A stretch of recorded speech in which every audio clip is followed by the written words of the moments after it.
Hey, hey, hey, what's up, everyone? Welcome back to Everyday English, the podcast that helps you speak real, natural, confident English every single day. I'm Peter.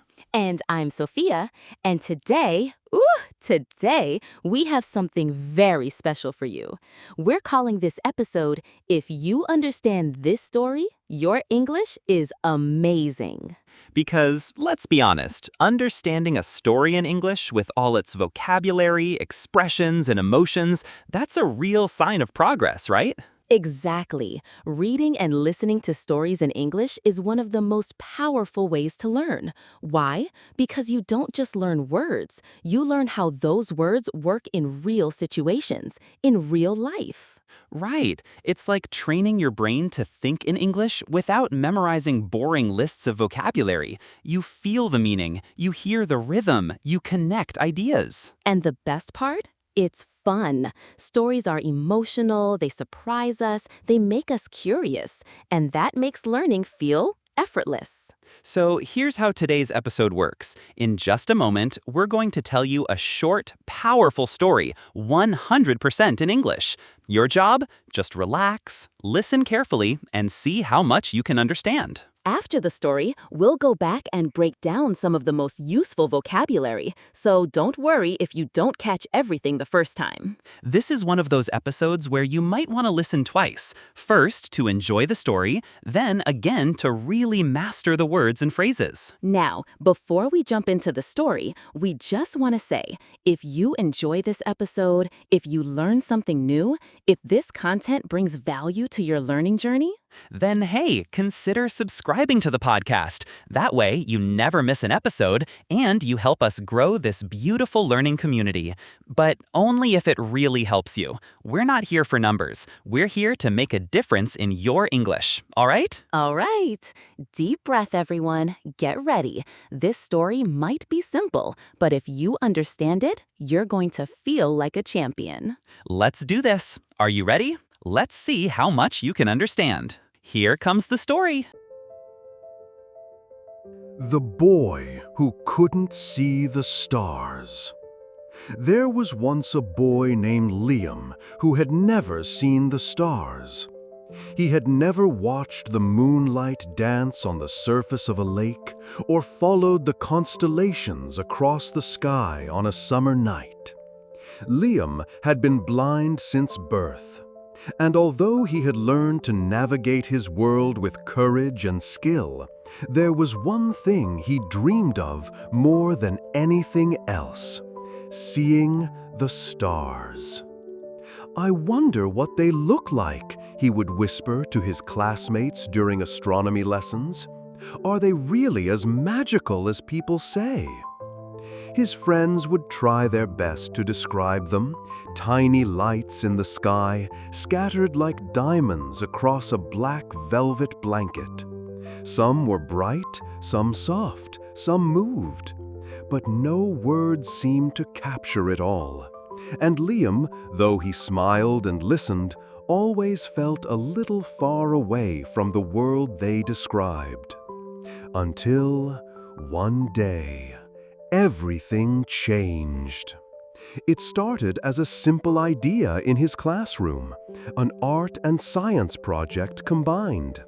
His classmates had been learning about constellations, space, light, and sound. Their teacher, Miss Clara, encouraged them to be creative, to connect what they learned with their hearts. And that's when someone said, "What if we could help Liam feel the stars?"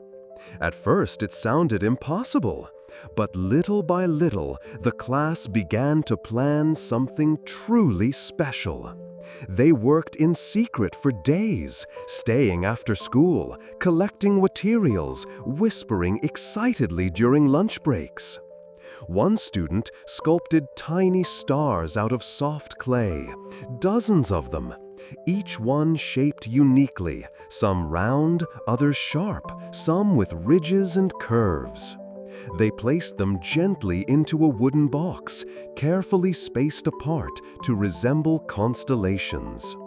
Another student installed 2 small lamps inside the box, Not too bright, but warm enough to lightly heat the clay stars.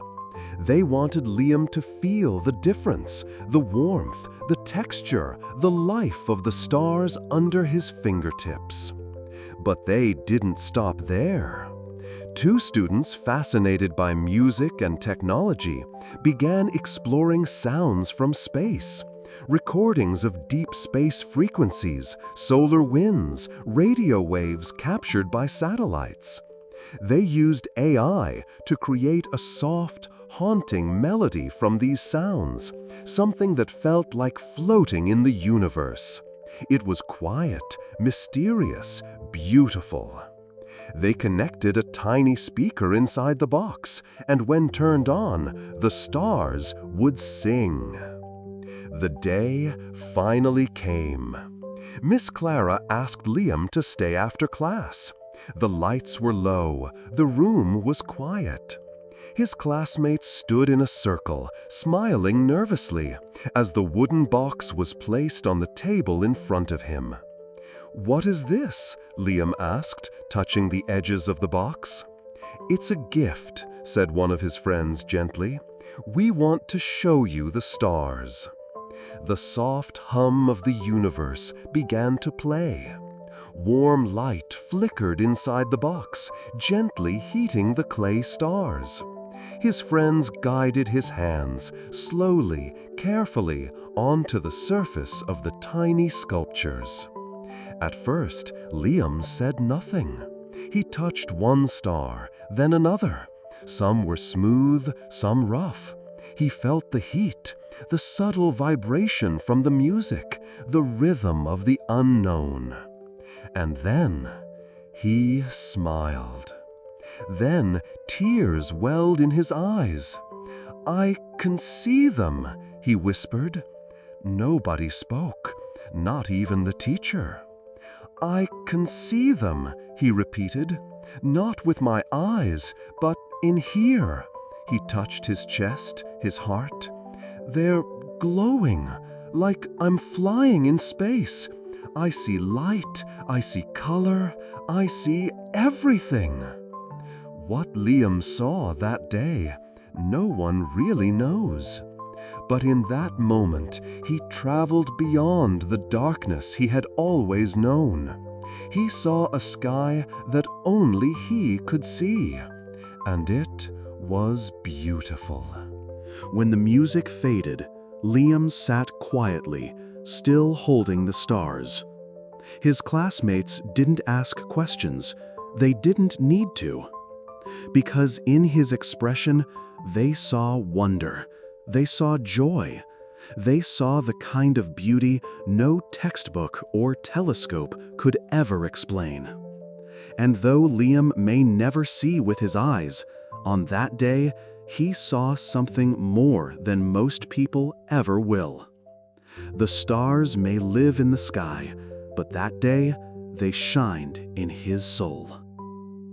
Okay, let's take a deep breath because wow, that story was something else. Seriously, I almost teared up. There's something magical about how stories can take us to another place, even if we can't see it.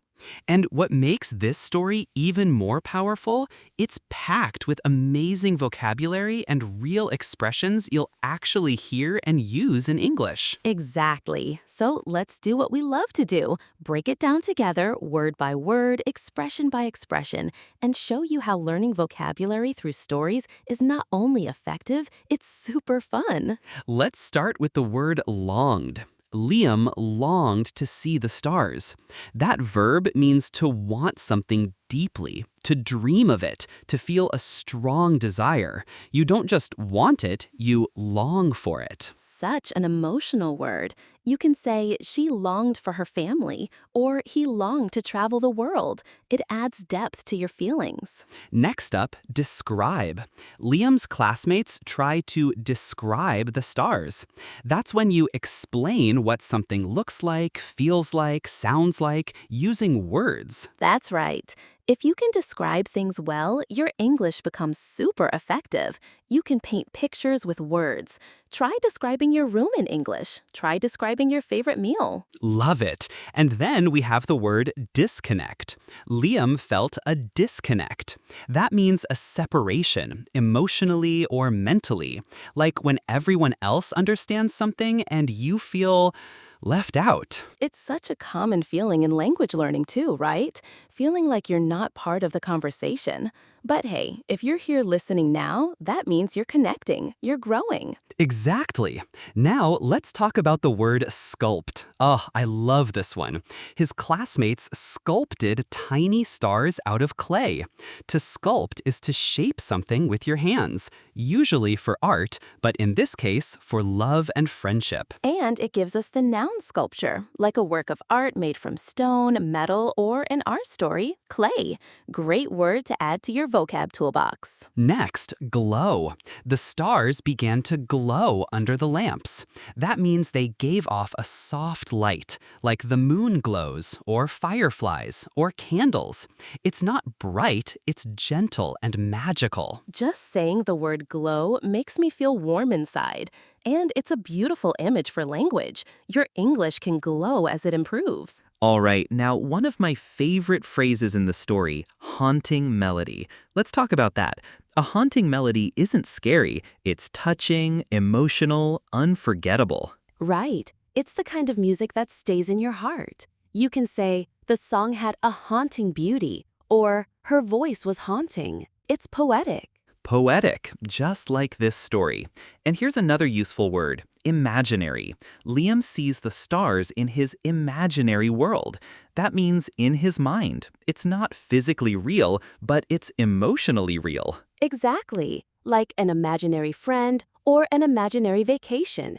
Using your imagination is so important for language learning too.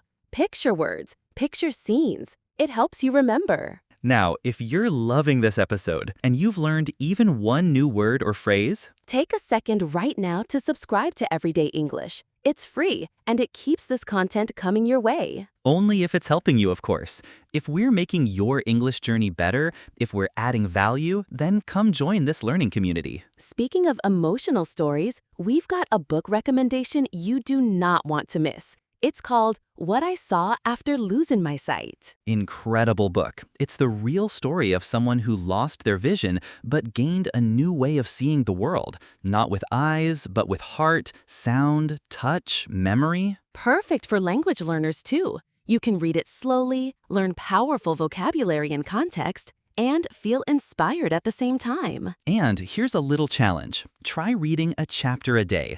Look up new words, write them down, use them in a sentence. That's how you grow. One word at a time, one phrase at a time, one story at a time. And remember, vocabulary isn't just about knowing words. It's about connecting those words to meaning, to emotion, to real life. Just like Liam did. He couldn't see with his eyes, but with his heart, he saw the stars more beautifully than any of us ever could. That's the power of story, and that's the power of learning through story. So, what was your favorite word or phrase from today's episode? Tell us in the comments, or say it out loud right now, wherever you are. Practice makes progress. And if you haven't already, one last reminder. Subscribe to Everyday English and be part of this beautiful journey with us. We've got more stories, more tips, more magic coming your way every week. Until next time, stay curious Stay inspired. and keep speaking everyday English. See you soon.